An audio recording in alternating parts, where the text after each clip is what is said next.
Bienvenido al podcast Curiosos Académicos, el lugar en donde compartimos ideas que impulsan nuestro desarrollo integral. Sea un curioso académico.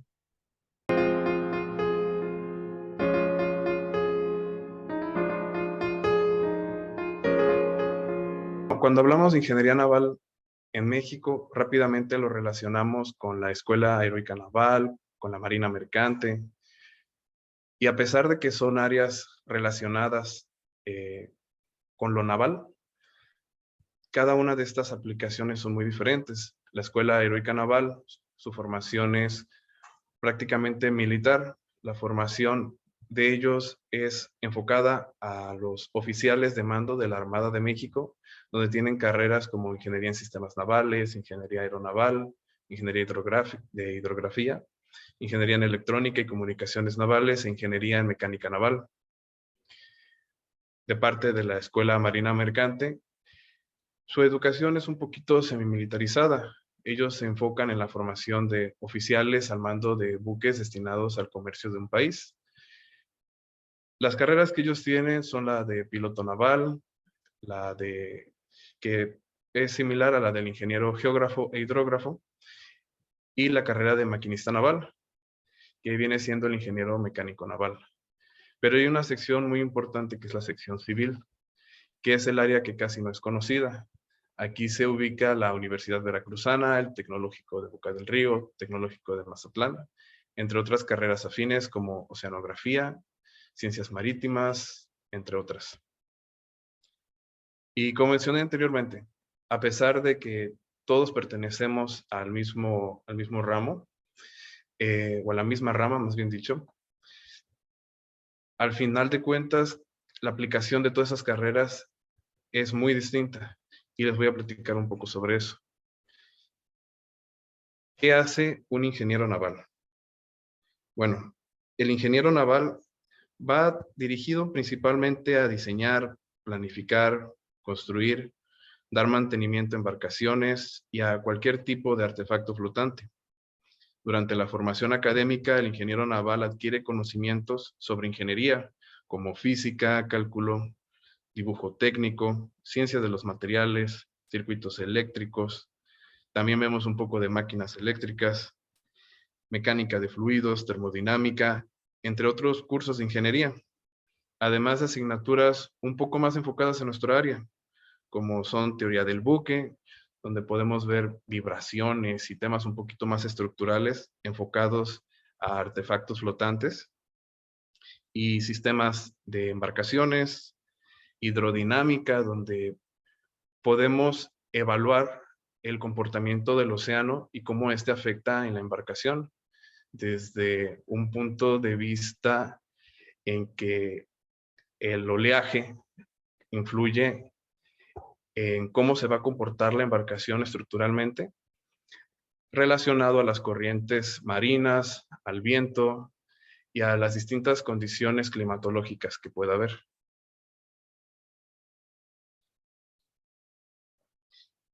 Y bueno, el ingeniero naval se puede desarrollar como ingeniero del diseño de un barco o también como el arquitecto de un barco. Nos desarrollamos en el área de construcción, supervisión de embarcaciones, eh, cualquier tipo de artefacto flotante en sí. Estamos también presentes en proyectos de optimización y de desarrollo tecnológico en el área de mantenimiento y reparación de maquinaria. También participamos en el área de gestión y administración de proyectos, en astilleros principalmente, y participamos en canales de ensayos hidrodinámicos, así también en el diseño de hélices, y manejamos distintos tipos de softwares. También hay ingenieros navales enfocados en el área de investigación, como me encuentro actualmente, entre muchas áreas más. Cabe mencionar que el trabajo de un ingeniero naval no se desarrolla en alta mar a bordo de un buque. No obstante, podemos pasar un tiempo a bordo, recopilando información del barco para poder realizar posteriormente un análisis acorde al problema que queremos solucionar. Y bueno, hablando un poquito de nomenclaturas de la carrera, tenemos palabras que hemos escuchado cuando dicen avante, que quiere decir adelante, barlovento, que es donde golpea el viento, y sotavento, la dirección a donde el viento se dirige. Muchas veces la embarcación, por el mismo movimiento del oleaje, necesita regresar a su posición original. Cuando la embarcación hace eso, decimos que la embarcación está adrizada, está en su eje neutral. Pero cuando está inclinada de su eje neutral, decimos que está escorada. Hay ciertas palabras que nosotros utilizamos en los barcos que, digamos, la eslora es como nosotros le llamamos a lo largo de un barco. El ancho, nosotros le llamamos manga. A la altura le decimos puntal. Y al nivel del mar le decimos calado. Desde la línea base, esta línea punteada que se ve en la parte inferior, hasta el nivel del agua, nosotros le decimos calado. Un poquito más de quizás nomenclatura que quizás hayan escuchado. A la parte delantera de una embarcación se le llama proa y a la parte trasera le llamamos popa. Popa es toda la parte trasera y proa es toda la sección delantera. Y toda la sección media de la embarcación, pues tal cual así se llaman, sección media. A los costados de la embarcación, cuando queremos dar a entender que está del lado izquierdo, nos referimos como babor y del lado derecho como estribor. En sección de proa, cuando queremos decir los costados, cuando nos queremos dirigir hacia alguien, con alguien, perdón, y que vaya hacia alguno de los costados, decimos que tiene que dirigirse hacia la mura, ya sea amura de babor o amura de estribor. Aquí se delimita con esta línea punteada. En la parte trasera, en la sección de popa, cuando queremos indicar los costados, nos referimos a ello como aleta de babor y aleta de estribor. Y la sección media se le conoce como través de babor y través de estribor, o en la sección media, del lado de babor o de estribor. Hay mucha terminología naval. Utilizamos de referencia líneas imaginarias para podernos ubicar dentro de la embarcación. Una de ellas es la línea de crujía, que es la línea que divide exactamente a la mitad la embarcación y va de popa hasta proa.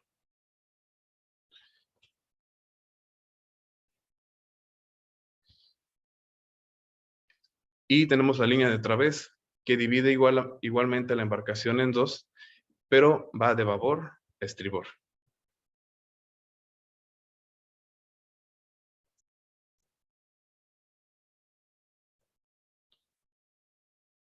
Una de las preguntas que muchos hacen es, bueno, pero ¿barco y buque son lo mismo? Todo aquel objeto flotante con un largo mínimo de 2.5 metros es un barco. Eso quiere decir, si tuviéramos este barquito de juguete, pero con un largo mínimo de 2.5 metros, ya lo pudiéramos considerar como si fuera una embarcación. Pero cuando nos referimos a buque, estamos hablando de barcos comerciales, barcos mercantes, o de barcos militares y grandes embarcaciones que van desde 24 metros de largo en adelante. Entonces, ¿qué podemos dar a entender con esto? Que barco y buque no son lo mismo. Todos los buques pueden ser llamados barcos, pero no todos los barcos pueden ser llamados buques.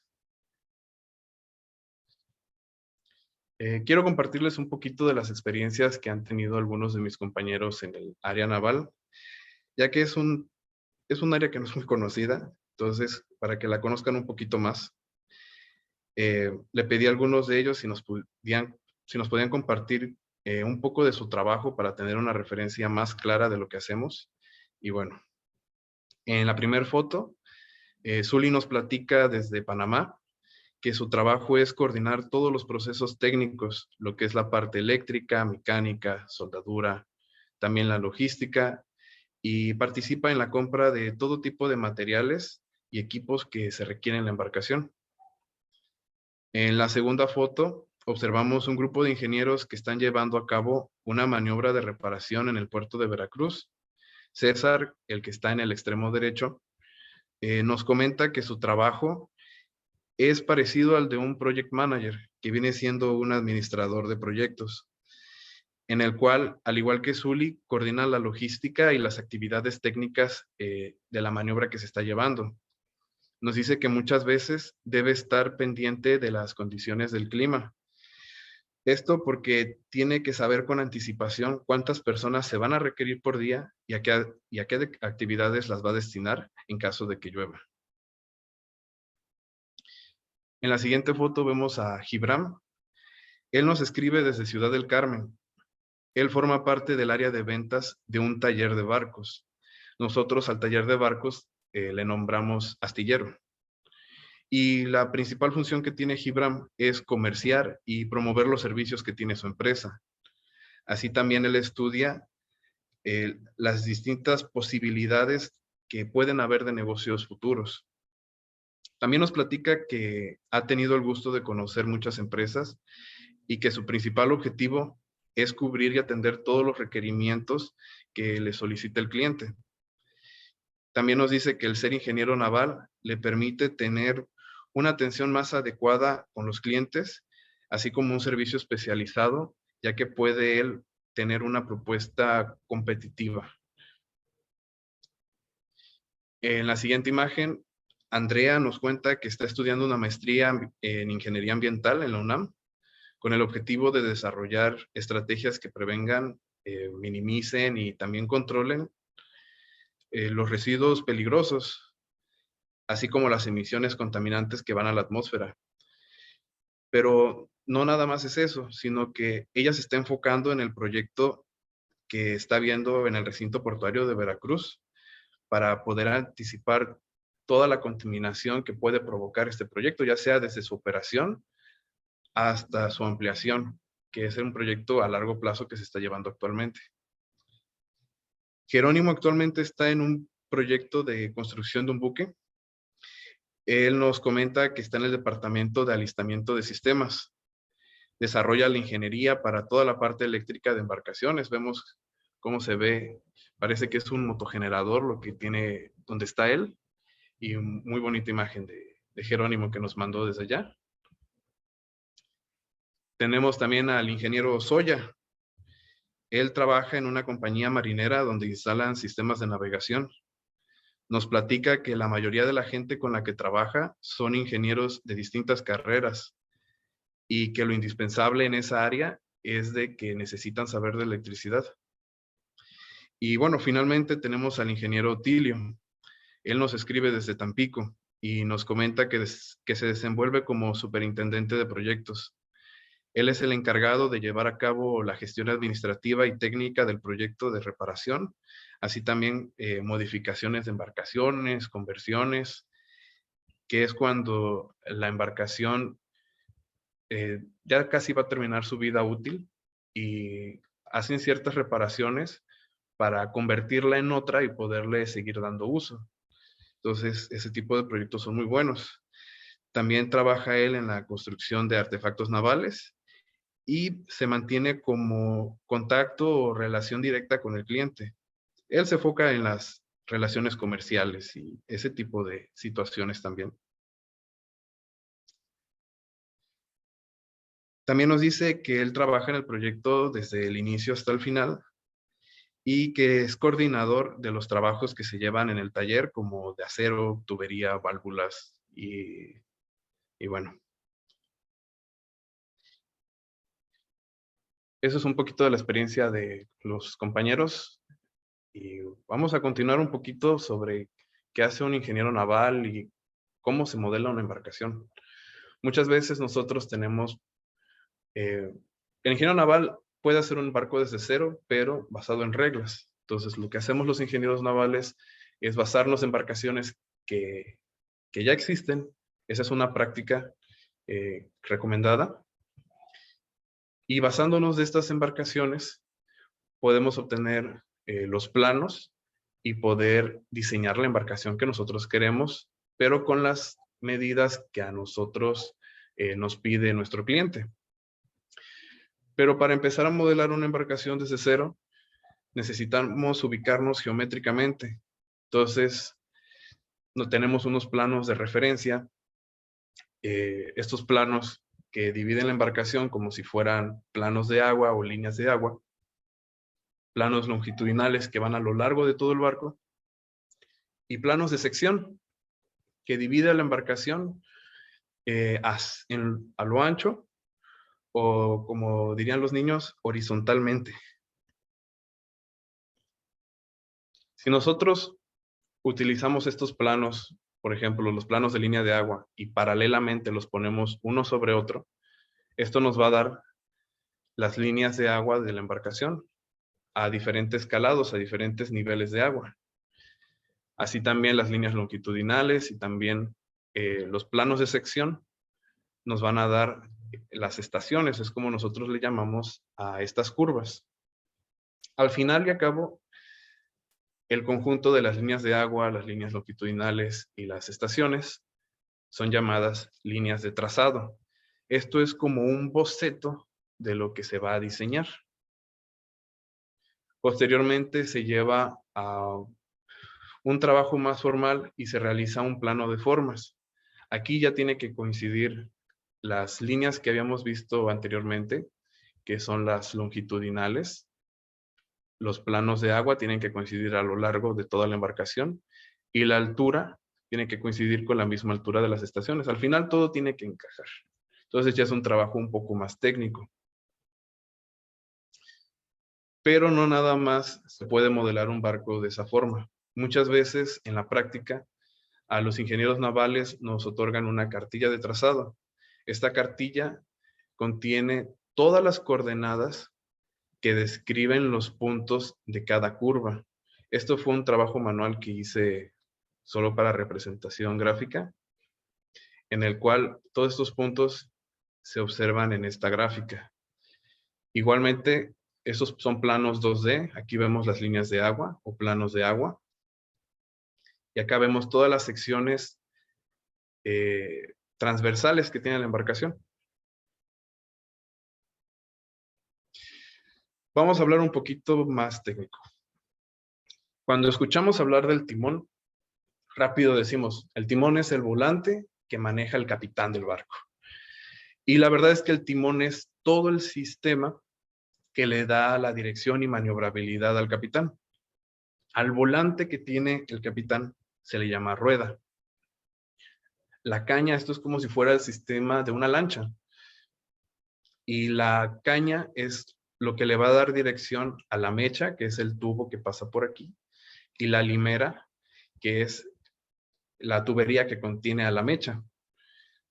Todo posteriormente le va a dar dirección a la pala, que es la que hace que la embarcación gire hacia un lado o gire hacia el otro. Partes de la hélice. Bueno, la parte principal de la hélice, o las partes principales, es su eje.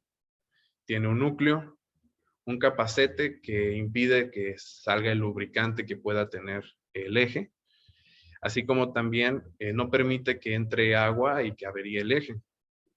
Y tenemos la pala.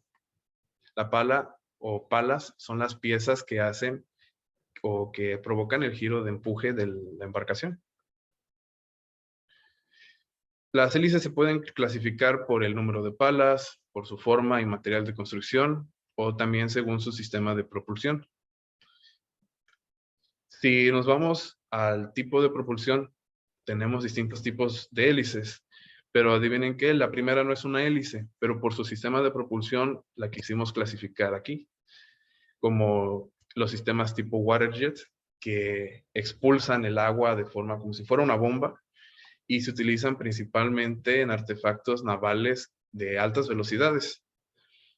Tenemos dobles hélices Chotel, que su sistema es para darle más eficiencia al trabajo que puede tener la hélice. También tenemos tipo azimutal. Este tipo de hélice lo que hace es de que gira completamente, toda esta rueda que se puede ver aquí, gira completamente y le da la dirección que se requiera a la embarcación. Todo esto lo maneja el capitán desde el puente de mando. Tenemos hélices de paso fijo, como se ve acá abajo. Estas hélices no se van a mover para nada. Y lo que le va a dar dirección a la embarcación es el sistema de timón que vimos anteriormente. Hay hélices de paso variable y de paso controlable.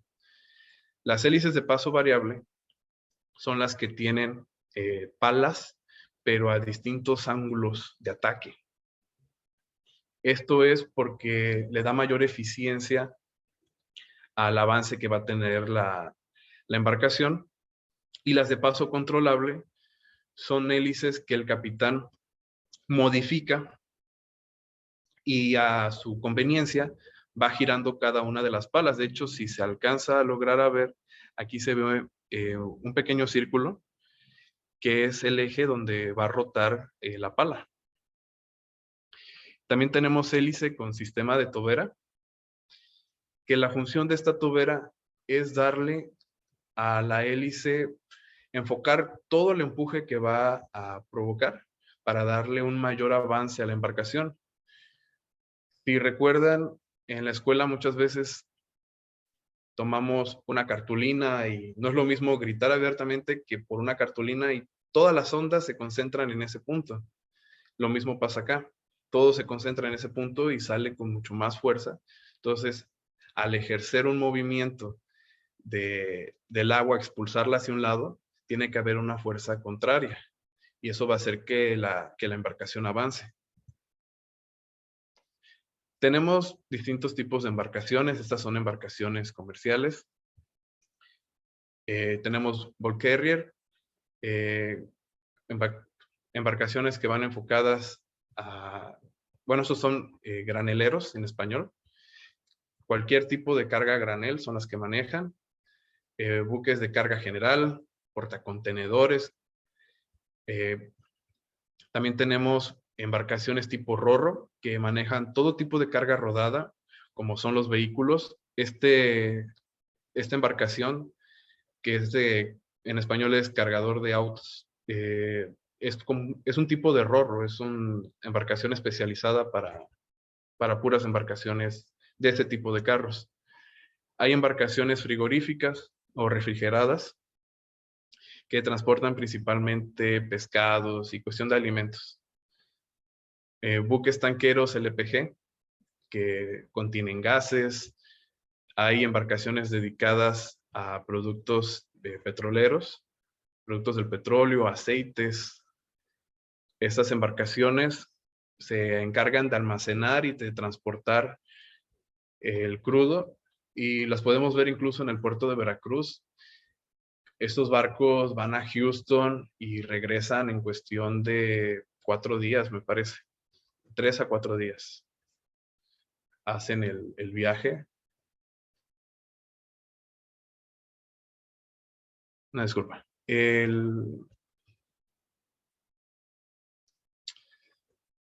Tenemos las embarcaciones que son pesqueras y embarcaciones que son de apoyo a plataformas. Y bueno, hablar un poquito del área naval es también hablar del área petrolera. Tenemos estructuras costa afuera, en las cuales se encuentran plataformas semisumergibles, TLPs, Jacobs, FPSOs y tipo SPAR. Todas enfocadas en la producción de petróleo. Hablar un poquito de estos tipos de plataformas es un tema muy amplio, pero es muy interesante. Digamos, esta plataforma tipo Jacob es una embarcación como tal, que lo que hace es de que ubica la zona de operación y baja estas piernas que tiene aquí, estas estructuras como columnas, y la embarcación sube. El up es de subir. Se eleva la embarcación y funciona como si fuera una plataforma. Entonces, al terminar la operación, se tienen que desinstalar estas piernas o estas columnas y se suben otra vez encima de la embarcación y la embarcación sigue avanzando. Es un sistema muy interesante. El tipo FPSOs son embarcaciones de producción, de almacenamiento y descarga de petróleo, hacen la función de una plataforma marina y pueden estar en una zona de operación hasta 20 años. Estas embarcaciones normalmente provienen de buques tanqueros, se practica la conversión. El buque tanquero se adapta con las condiciones de un FPSO y puede realizar este tipo de actividades. Tenemos plataformas tipo SPAR, tipo TLP, que TLP son plataformas, en inglés es Tension Leg Platform, que son piernas tensionadas. Entonces aquí tengo una imagen más clara. Y se utiliza en condiciones marinas extremas. Tirantes de agua, tirantes es la profundidad marina que puede tener, que son arriba de los 1000 metros. Embarcaciones FPSO, semisumergibles, y esto es un poquito cómo se va viendo. Las plataformas fijas se utilizan en tirantes de agua de 100 metros, aproximadamente de 100, 200 metros. Y las FPSO pueden irse adentrando al mar en aguas profundas, que es entre 500 y 1000 metros, me parece, de profundidad. Pero más adelante ya son aguas, condiciones extremas. Entonces, no siempre el FPSO puede estar tan adentro como puede hacerlo una plataforma tipo TLP. Aunque se espera que el FPSO sí pueda estar en esa área, el problema es de que necesita mantenerse ahí por 20 años aproximadamente. Entonces, si hay algún problema, el mantenimiento, todo ese sistema es muy caro.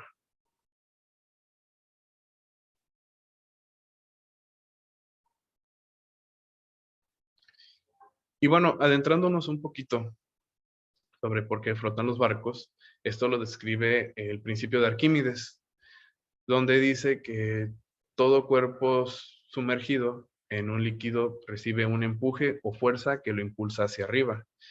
Esta imagen describe perfectamente como cuando vamos a una alberca y estamos jugando con la pelota y la pelota está flotando, como en el cuerpo 4 o la imagen 4.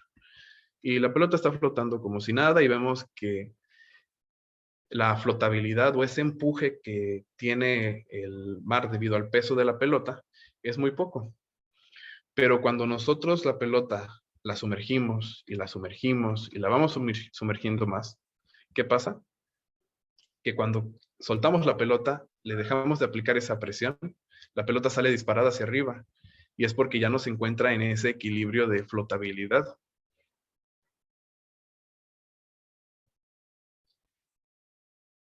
Arquímedes también nos dice que el empuje o cantidad de fuerza que recibe un cuerpo es igual al peso del fluido desplazado. Para los que les gustan un poquito las matemáticas, lo vamos a demostrar aquí. La fuerza de flotabilidad, según Arquímedes, es igual a la densidad por la gravedad por el volumen desplazado que se encuentra en esta imagen, lo que se ve en azul claro. A mí no me interesa cuando me pregunto por qué flota un barco, no importa el peso del barco como tal. Eso no, o bueno, sí importa, pero no es el factor importante. Es como si tiramos una piedra. Tiro la piedra al agua y se va a hundir.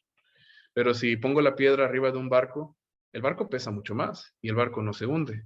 Entonces, ¿cuál es la diferencia con eso?